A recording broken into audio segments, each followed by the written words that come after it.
Бұл аманат. Қияматта жооп бере турган нерсе. Сен бирөөнүн кызын алдың да. Бирөөнүн кызы 9 ай көтөрдүм монтип. Арбуз деле 2 күн майлап көрчү бу белиңе. Өлүп кетесиң, алды курсаң деле көтөрө албай атпайсың белиң ооруп. 5 айлык бул көтөрүп жүрбөйсүң көрсөтчү. Эми ал төрөдү, канча организм 360 мүчөсү ачылды, ажырады. Ал кичинекей суук тийип калса, жел кабыздап коет. Момда шишип кетет. Ана аялдарга шишип кетсе, мен фигурный изем кетке коюп келе солорго. Канча деген нерсе 3 катмар. Анан кантип ушу эркектер субханалла ушу бир кой жоопкерчилик бололу эркектер.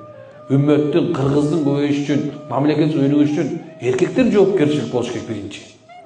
Күткүлө, түткүлө, чыдагыла субханалла. Силер да чыдашыңар керек. Мен досум айткандай, баягы алганга чейин көзүң ачыш керек. Анан алгандан көз жабыш керек да. Болду. Апасы ушундай айтты, мага да жагып калды. Ушундай эле айтышкан. Эркектер аларды көзүн ачып албай, тыңдап атканын карагыла.